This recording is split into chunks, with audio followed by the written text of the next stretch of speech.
Hello everyone, so in this tutorial I'm going to be showing you how I made the choose your team screen. So here you'll notice that I have a team script attached to my main camera, more on that in a second. I have each of these 2D game objects, which are sprites that I brought in, and I also added a box collider to each of them. That's so that I could detect when my mouse is over it and when my mouse is clicking it. And the choose your team text simply brought in from Photoshop. Now if I go to my main camera and I double click this team script here, I'll open this up, and all that this team script really does is it keeps track of a public static list player team of strings and a public static list enemy team. It's just the names of the Pokemon as strings that are in your team and the enemy's team, and it initializes them. So what exactly contributes to the functionality that we see here when I hit play? Why am I able to hover over them and get this white selector box, and how did I make it where these numbers come up? So what I actually have on each of these, if you notice, first you'll notice that each Pokemon image is a parent of other game objects. So if we take a look at the other game objects, we have some sort of chooser that the sprite runners turn off. Well, if we click that, we'll see that that's our white box. So right now I have the sprite runner off on that. I also have the sprite runner off on our 1, our 2, and our 3, and you'll notice each Pokemon has these. These were placed in Unity, and then their sprite renderer components were turned off. They become activated through a script, team selector. And this is where things get, I don't want to say complicated, but this could look a little intimidating. So I'm going to walk you through it step by step, because I realize that people watching this tutorial or actually working through this tutorial would have, some of them are at different levels. So some people are like, wow, this is easy, and others are like, I just opened Unity, what's going on here? So I added two using statements up here, using system.collections.generic. What that does is that gives me access to things such as lists. So lists are just basically a type of object, sort of like arrays, but they're more versatile, in my opinion, than arrays. There's certain things you could do to a list that you can't do to an array. For example, we could simply add an object to a list without regard to where it is in the list. It'll still have an index, but we could just add stuff, whereas with an array we would actually have to assign it to a position in that array. And so basically an array needs to be of a certain size, a fixed size, right?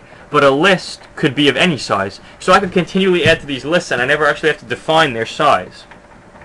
So if we take a look at my little bit of snippet of documentation here, you'll notice that I did add in a comment here and there, perhaps before I release the code to you guys. All this code is on GitHub, by the way, so I could show you that too.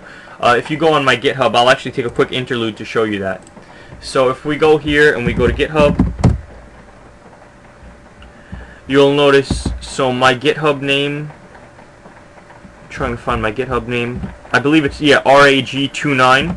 If you look for me on GitHub, you'll notice I have some other code here from other projects. Some of this is for my college projects, my game design projects. Some of this is for personal game projects. But one thing here, if we go to Pokemon Battle Tutorial, you'll see I have 2 branches.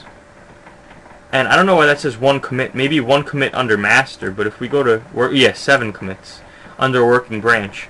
So I could just take you through really quick. So I first committed, that was an initialization of the project. Then I made choosing a team be able to work for the player and the AI. Then the turn-based system, I started the turn-based system, meaning the battle system, and summoning the first Pokemon was almost working. Then both the player and the enemy can now summon a starting Pokemon. The turn-based system was nearly complete, and I started working on the attack effects. I finished the player and enemy attack placement on the battlefield, and there's some bugs, but the battle system's almost complete. So if you go here, you can actually see the history of what I did, and you can also see, if you click on these things, what code I changed. Let me see if it's easy to see here. Because basically when you change things, see here how, well, that was there. I'm trying to show you in my actual code. So this whole script you'll see is new. Oh no, actually these 2 whole scripts I actually removed. So these are from another project that I did, and I was using a sort of a fade effect, and I thought it might work here, but it's not that it doesn't work, it's that I would have to attach it to so many objects it kind of became a pain in the neck with school coming up in a few days. I wanted to get this out to you guys as fast as possible and make it as quality as possible, but I didn't have time to polish it and do all of the things that I would have liked to do with it. So you'll see here, this line means that I deleted this line, and this green here means that I added this line in. So you could go through and you could actually see, this is pretty cool, you could see what I typed and what I changed. So if you're following along with the tutorial, don't be afraid to jump into GitHub to follow along. But anyway, let's get back to just going through the script. So the team selector script is attached to each of the 6 Pokemon that you can select on the team select screen. It handles when a user mouses over the choices as well as selects them. It keeps track of the Pokemon selected and the order they were selected in. So all those public game objects can just be dragged in the inspector. Here I'm finding those game objects with tags to see which one's Pikachu, which one's Charmeleon. 1, 2, and 3, those are those numbers. And since I made them a child, I had to get child in the order that I attached them to those Pokemon. And you'll notice that I only need one of each of these variables because this script is attached to each Pokemon. The 1, 2, and 3 are going to be with respect to that parent object. I then added these Pokemon names to the list. If start timer is true, then we're gonna add time.delta time to it. And if timer is greater than 2f, we're gonna load the scene 1. Now on mouse enter, this means when I click on this object, or yeah, the object that this script is attached to, if not active and not stop showing, then we're going to get it. So basically I just put those booleans in for if a Pokemon has already been selected, we don't want to make the user able to select them again. And on mouse exit, so same sort of deal there. On mouse down, so on mouse enter, sorry, that's not when the mouse is clicked, that's when the mouse comes over the object. On mouse exit is when the mouse leaves the object. On mouse down is when you click on the object. And then you'll just see here, you'll see that I have public static variables interacting from other scripts, game state. We'll eventually go over that. And basically I'm just adding, if we select something, I'm adding it to our team. If we don't select it, I'm adding it to the enemy's team.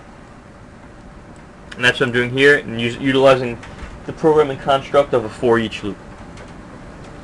So that's about it for this tutorial. See everyone in the next tutorial.